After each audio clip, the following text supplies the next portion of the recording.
Hey everybody, this is Grace.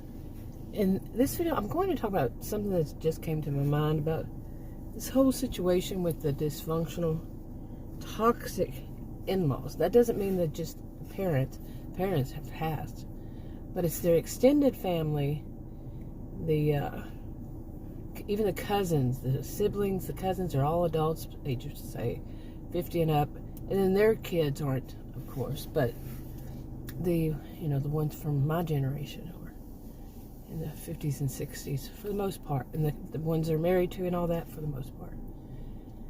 And something that is memory from when I first met Adam, and I was 18 there then, and I was working at a store. My sister was a manager, and it was an old-fashioned kind of convenience store, not like what you see now. It wasn't a chain. It was operated by owned by this one older man, and who knew Adam. And my sister was the manager, and he was they called it nighttime, but it was actually just after hours. I think it closed down at midnight, I think. This store is kind of like a convenience store, like I said, no fashionable. And he was a supervisor. Well, before I started working there, and basically she had fired him. But the owner hired him back right after I started working there, and I worked that night shift, the evening shift, actually, evening night, whatever. And when I was already working there, not for long, and basically we had a bit of a whirlwind romance and married when I was still 18. Now, I think it was not long after we got married that his female cousin, that's her age is between mine and his, and her husband, I thought they didn't have any kids at the time, she came to the store, she came to see him. They lived elsewhere, I don't remember where even, or maybe there, in that area, I don't know. But I think it was right after we married, and we were standing, both of us, at the counter, we check out, and she just basically, I got the feeling like she was just ignoring me. Like the feeling was that she was seeing me as insignificant. Okay. And now she's not much of a snob. I got to know her, but the feeling was there that she saw me as insignificant. That should have been a red flag with their whole family. Now she's his cousin, female cousin, and he has more than one. But anyway, now they lived in other. Many of them lived in different places of the United States, different places.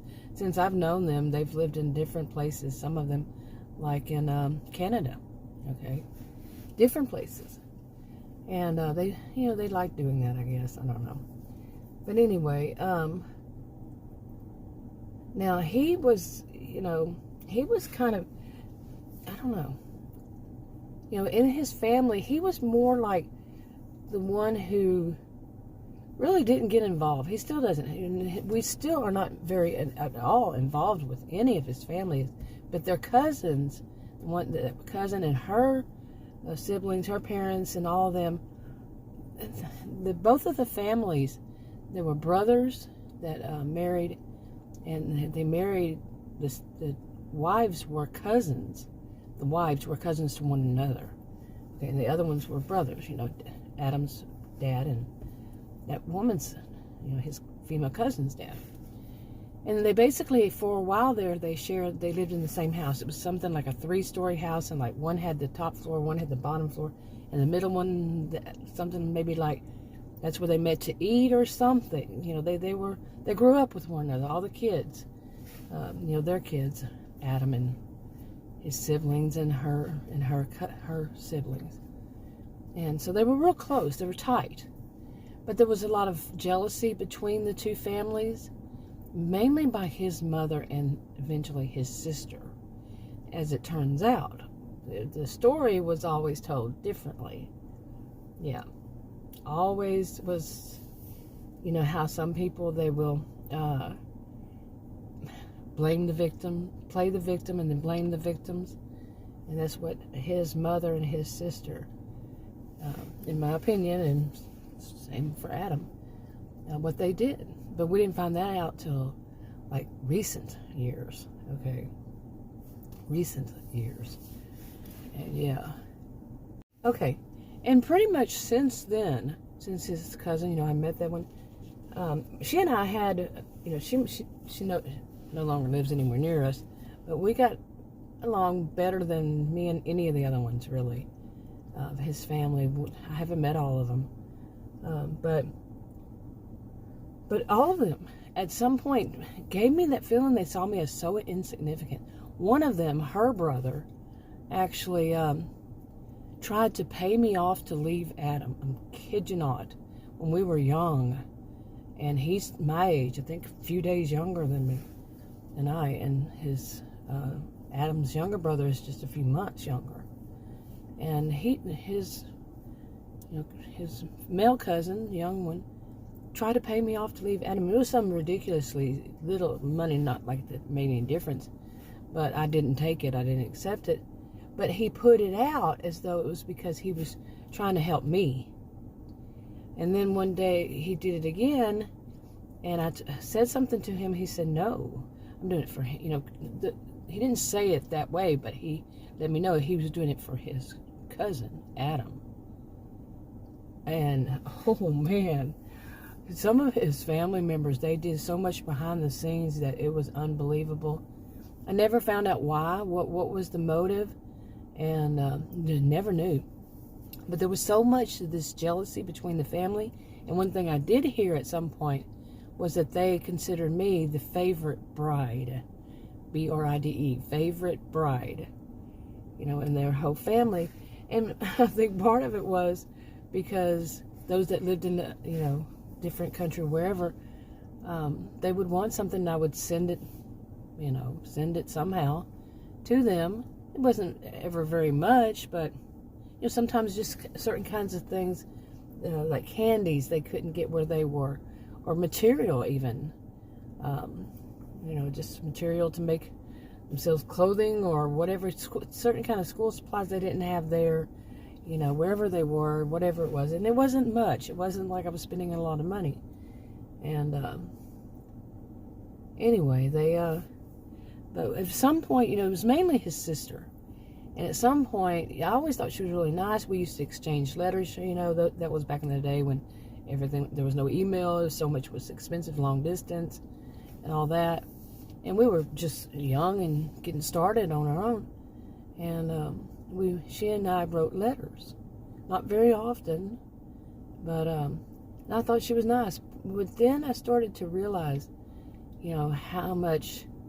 One time I sent something and she got upset about it, what I had sent, and it wasn't anything bad, and it was just, she got really smart. I'm like, hey, hold on, I'm sending you this stuff, and you're getting like that. And that kind of, I think I stopped writing her after that or something, and just distanced myself.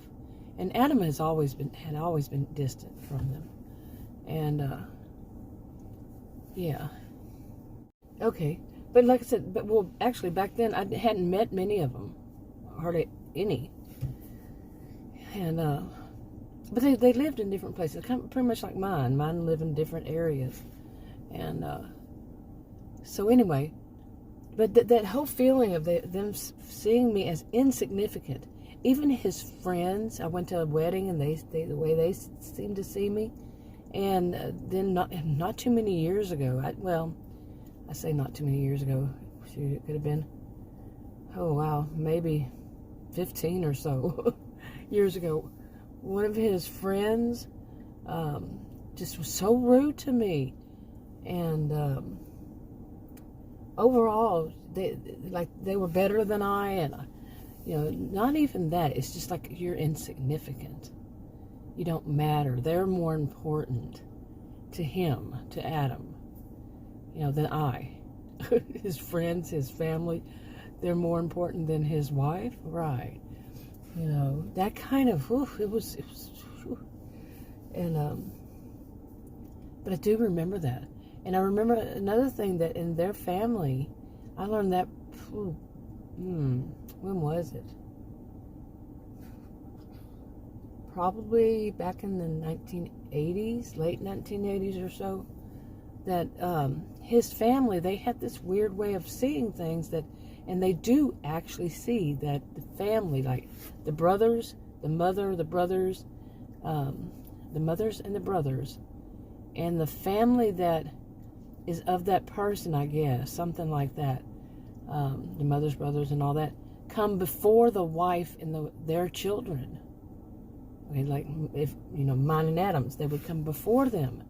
If anything like money is needed or anything, they're still above the wife. I'll just put they would be above me in that family hierarchy if anything was needed, like I said, or something like that, or even in your own home. And that was something I had noticed about that female cousin.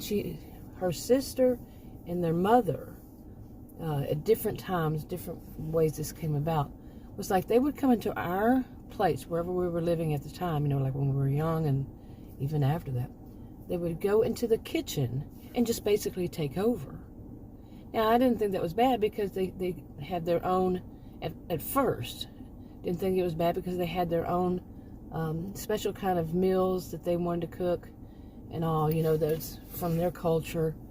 And I didn't know how to cook them. I didn't care to cook them. I didn't like them. I didn't like that food. I still don't. Some of it I do, but overall, no.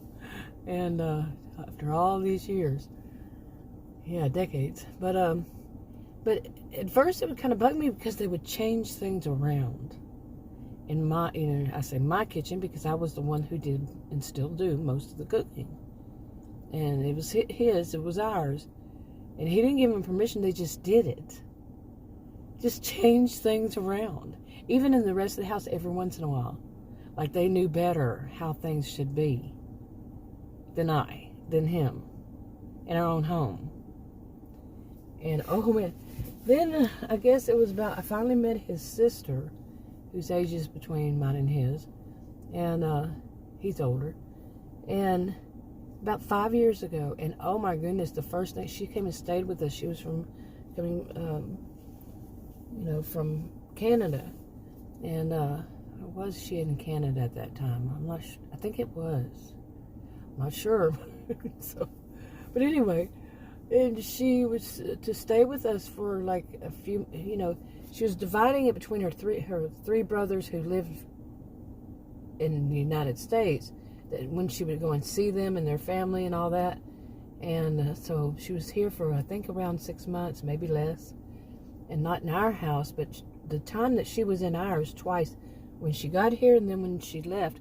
And in between, she was with them, one over here and one over there, for however long it was. But while she was with us, oh my goodness, I got to know her right off the bat. She came, sat down, and started talking to Adam about how one of their cousins was so mistreating her, playing the victim, and later on I learned, no, I even told Adam, I have a really good feeling that she was the one who was making that cousin the victim, and probably always has.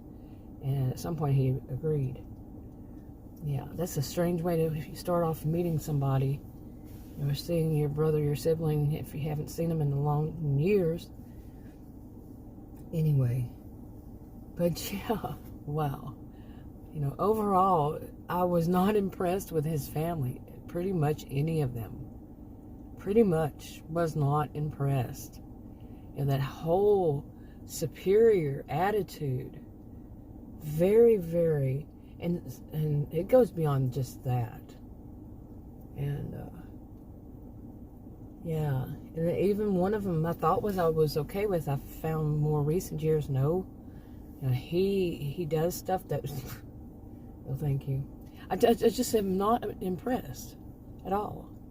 The ones I've met at all. And he's pretty much like that with mine. I'm estranged from my family. I did it. I hardly ever have anything to do with any of them. And I too grew up in a dysfunctional family. But So I can relate. But anyway, now, at this point, what they want to have happen, it was supposed to yesterday, is to have his sister's youngest daughter, Adam's niece, my niece, to come and stay with us while she attends university, okay, and gets her master's. She's already got her bachelor's. I'm okay with it. I'm okay. I don't know her. The thing about it is, I don't know her at all. I've never met her. I've seen, I think, one or maybe a few pictures, maybe one or two, I don't know. And that was when his sister came here. That's his sister's child, the youngest adult child. You see what I'm saying. And I just saw pictures, so I don't know her. I don't even remember what she looks like, because it was just a quick see a picture and that was it. So I haven't spoken to her, anything.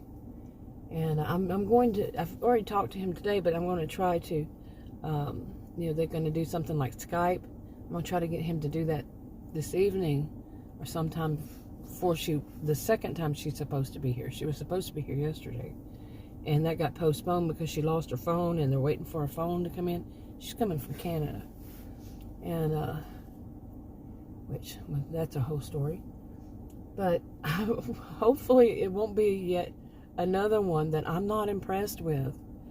Okay, I have seen 3 other generations. Actually, I could say I did like his father. Pretty much there. His father and his uncle and his, from what I have heard about what his aunt did, some would say aunt. I grew up saying aunt. What I heard what she did, I wouldn't be impressed, but what happened around me, it was like she was a nice person. But then again, it's that sister of his who has issues with that other side of the family, and the cousins and the aunt and theirs. She's the one who's jealous. She's the one who, but she puts it off the other way.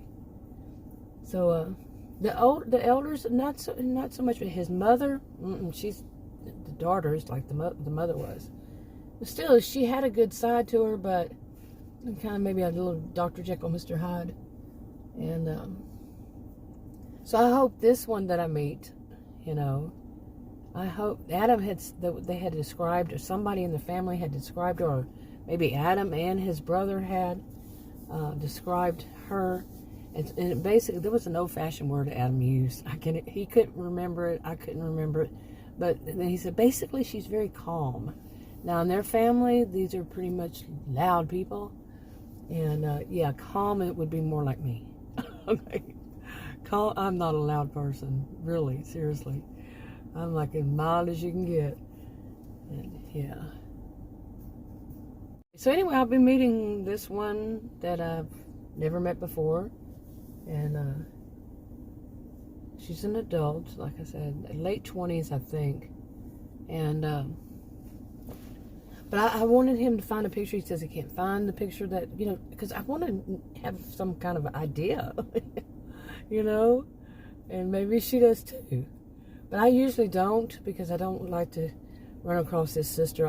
I would not be able to keep a poker face and try to be nice and sweet and do all that. I don't like the woman. She caused a lot of problems for us, and this is another one. She just suddenly had his brother call us and tell us that she was going to be here a few days later, her youngest daughter. Wow.